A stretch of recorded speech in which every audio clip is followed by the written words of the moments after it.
नमस्कार, मैं हूं राजू सिंह और नो पॉलिटिक्स में आपका एक बार फिर से स्वागत है। सबसे पहले हम चर्चा करेंगे बीजेपी के जो मौजूदा अध्यक्ष हैं अर्थात जेपी नड्डा, उनके हालिया के कुछ बयानों के ऊपर। तो बीजेपी के अध्यक्ष जेपी नड्डा ने यह कहते हुए मथुरा और काशी के मामले से पल्ला झाड़ लिया है कि मथुरा और काशी पर बीजेपी ने अभी कोई रेजोल्यूशन पास नहीं किया है, जो भी निर्णय करेगा कोर्ट करेगा। अभी कुछ दिन पहले, 2 महीना पहले, टाइम्स नाउ पर इंटरव्यू देते हुए जेपी नड्डा ने यह भी कहा था कि बीजेपी डज नॉट सब्सक्राइब भगवा, अर्थात भगवा का बीजेपी से कोई संबंध नहीं है। ये वही जेपी नड्डा है जिनकी अपनी पत्नी हाई कोर्ट और सुप्रीम कोर्ट तक चली गई थी दिल्ली में दिवाली के पटाखों पर बैन लगाने के लिए। जी हाँ, तो ये सारे कृत्य जो दिख रहे हैं वो किसी भी नज़रिए से किसी हिंदूवादी पार्टी या संगठन के नेतृत्व का नहीं हो सकता। निश्चित रूप से कोई भी हिंदूवादी पार्टी से के अध्यक्ष से यदि पूछा जाता तो एक नपातुला भी वह बयान दे सकते थे, लेकिन नहीं, उन्होंने सीधे सीधे खारिज कर दिया कि इस बारे में बीजेपी के पास कोई प्लान नहीं है। तो मेरा एक सवाल है जेपी नड्डा से कि जो राम मंदिर का मामला था उसके बारे में पता नहीं आपने कितनी बार रिजोल्यूशन पास किया था या नहीं पास किया था, वो भी तो कोर्ट के द्वारा ही निर्णय दिया गया। तो फिर उसको आप बार बार भजाते क्यों हैं? एक और मेरा प्रश्न है, और प्रश्न बहुत वाजिब है, कि जब आप इस चीज़ को सब्सक्राइब नहीं करते, अर्थात यह नहीं मानते कि हाँ बीजेपी के पास इसका कोई प्लान है, कोई रेजोल्यूशन है कि काशी और मथुरा के बारे में क्या किया जाए, उस पर आपका स्टैंड हिंदू के पक्ष में नहीं है, तो फिर आप अपने जो भी प्रवक्ता हैं, चाहे वो सुधांशु त्रिवेदी जी हो या संबित पात्रा हो या इनके जैसे और जो भी प्रवक्ता हैं, उन प्रवक्ताओं पर ऐसा दबाव डालकर उनको रोक दीजिए ना। उनको टीवी पर क्यों भेजते हैं फिर हिंदुओं को मूर्ख बनाने के लिए? एक तरफ आप कहते हैं कि नहीं, इस बारे में हमारे पास कोई प्लान नहीं है, हमने कोई इसके बारे में रिजोल्यूशन नहीं पास किया है, और दूसरी तरफ आप ही के पार्टी के प्रवक्ता जा करके हिंदूवादी संगठन के तौर पे वहां पे प्रेजेंट होते हैं और अपना दलील देते हैं हिंदुओं के पक्ष में। तो ये दोहरा चरित्र आपका अब चलने वाला नहीं है। और मेरा सवाल उन हिंदुओं से भी है कि कब तक इनको ढोइएगा आप कब तक ढोइएगा? पहले बीजेपी वाले केवल कुकृत्य करते थे, लेकिन अब कुकृत्य करने के अलावा ये खुलकर बोल भी रहे हैं हिंदुओं के खिलाफ। जी हाँ, इसको मैं हिंदू के खिलाफ ही मानूंगा, क्योंकि जब कोई भी पार्टी हिंदू होने के नाते वोट लेती है और वोट लेने के बाद यह कहती है कि काशी और मथुरा, जी हाँ, भगवान शंकर के लिए जो काशी विख्यात है और मथुरा जहाँ भगवान श्री कृष्ण की भूमि रही है, उसके लिए भी जो पार्टी अपना किनारा कर लेती है उन मुद्दों से, तो फिर उसको आप किस हिसाब से हिंदू होने के लिए आप वोट दीजिएगा? हाँ, आप टॉयलेट बनाने के लिए वोट दे दीजिए, नाली बनाने के लिए वोट दीजिए, और जो भी हैं उसके लिए वोट दीजिए, लेकिन हिंदू होने के लिए इनको वोट क्यों दीजिएगा? मेरा सवाल एक आम नागरिक, आम हिंदू से भी है। और ये जो जेपी नड्डा हैं और इनके जो पार्टी है, वो पार्टी के गृह मंत्री का भी यह बयान है कि 1991 का जो पूजा स्थल अधिनियम है, उस पूजा स्थल अधिनियम में कोई बदलाव नहीं किया जाएगा। ये अमित शाह ने भी स्पष्ट कर दिया। अर्थात वही लाइन जो बिल्कुल वामपंथी और कांग्रेस की लाइन थी, बिल्कुल वही लाइन पकड़ के बीजेपी चल रही है। कोई भी डिफरेंस नहीं है। पूजा स्थल कानून 1991 में कांग्रेस ने पास किया था और उसमें बजाबते ये कहा गया था कि कोई भी पूजा का जो स्थल है, जिसका जो स्टेटस है उस स्टेटस को बरकरार रखा जाएगा, यानी उसको आप बदल नहीं सकते। यदि किसी ने आपके मंदिर को तोड़ करके वहाँ मस्जिद बना लिया है तो आप उस पर क्लेम नहीं कर सकते। ये था उस पूजा स्थल कानून में, और ये हिंदूवादी पार्टी और इस हिंदूवादी पार्टी के मंत्री, इवन गृह मंत्री ने भी इससे किनारा कर लिया और स्पष्ट रूप से कह दिया कि पूजा स्थल कानून में कोई बदलाव करने का इरादा नहीं है।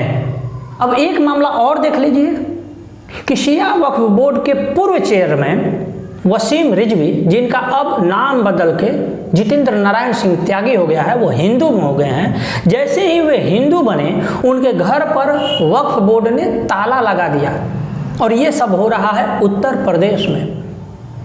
उसके वो जमीन को, उसके घर को वक्फ बोर्ड ने हथिया लिया और वो धरने पर बैठे हुए हैं, लेकिन कोई उनकी सूद लेने वाला नहीं है। अब इन सारे मुद्दों पर जब बीजेपी इस तरह की रवैया अपनाएगी तो फिर किस हिसाब से वो मुंह खोलकर बेशर्मों की तरह हिंदू होने के लिए वोट मांगेगी।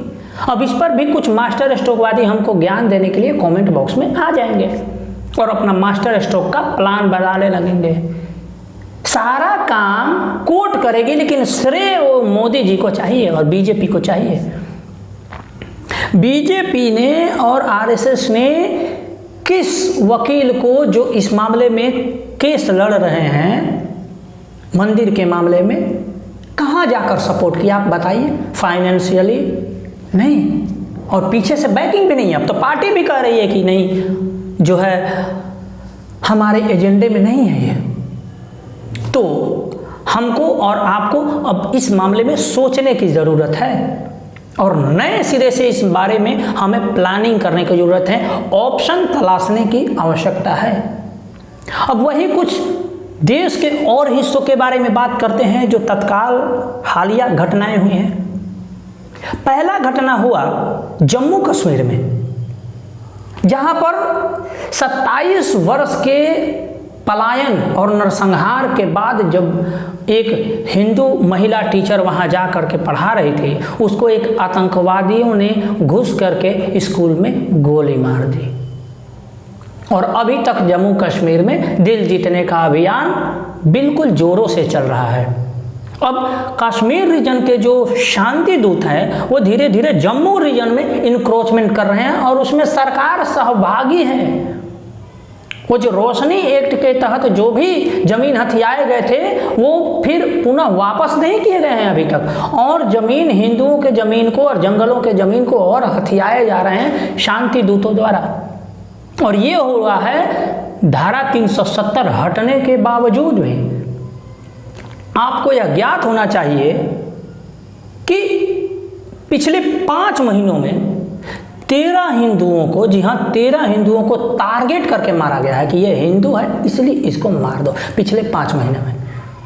और सरकार सब जगह ढोल नगाड़े पीट रही है कि जम्मू कश्मीर में हमने 370 हटा दिया। जी नहीं, 370 हटाना कागज पर केवल आवश्यकता नहीं है, उसके आपको उसके लिए काम करना पड़ेगा और शत्रु को शत्रु की तरह व्यवहार करना पड़ेगा। मगर आप तो दिल जीतने में लगे हैं। गृह मंत्री अमित शाह जाते हैं तो कहते हैं कि जम्मू कश्मीर का भारत को देन सूफीज़म है, इनको सूफीज़म दिखता है। वहाँ पे कश्यप ऋषि नहीं दिखते, वहाँ पे जो शंकराचार्य ने जो केरल से लेकर कश्मीर तक यात्रा की थी वो उनको नहीं दिखता, वहाँ सूफीज़म दिखता है यहाँ के गृह मंत्री को। तो जब आप में पहले से ही हीन भावना है और अपने आप को हिंदू कहने में शर्म आती है तो इसी तरह के उद्गार और इसी तरह के रिजल्ट सामने दिखाई देंगे।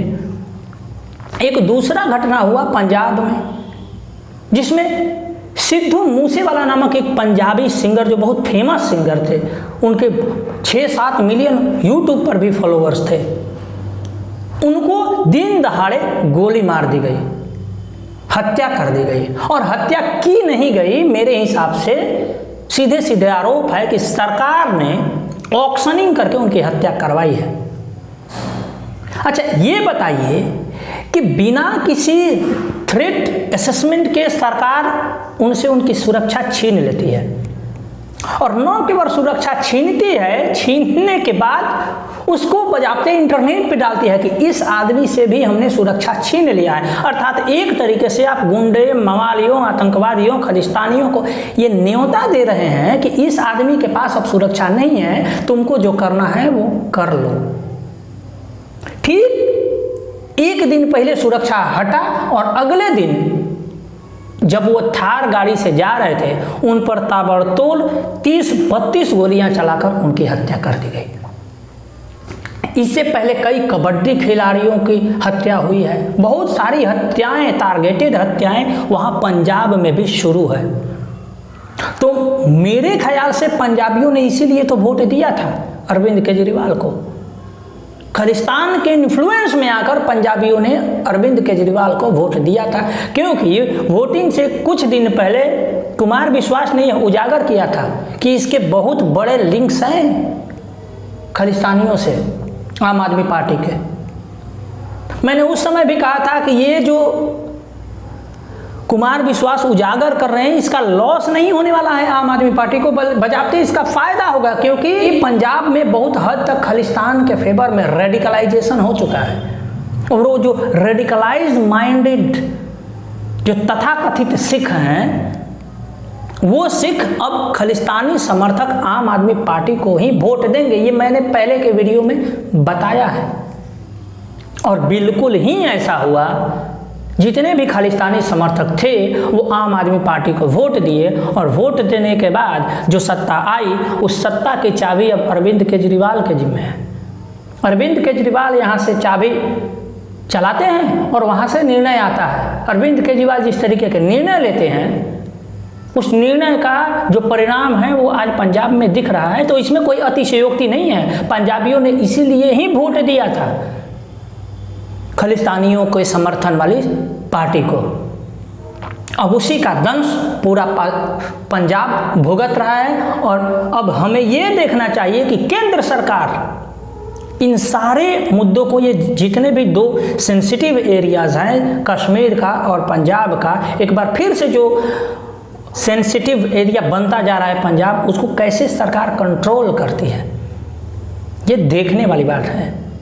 और बाकी जितने भी मुद्दे हैं, चाहे वो मंदिर वाला मुद्दा हो या पंजाब और जम्मू कश्मीर वाला जो भी मुद्दा हो, इस मुद्दे पर आप क्या विचार रखते हैं हमें कमेंट बॉक्स में अवश्य बताइएगा। अगर आपको ये वीडियो अच्छा लगा तो आप इसे लाइक शेयर और सब्सक्राइब करते चलिए। आपका बहुत बहुत आभार। नमस्कार।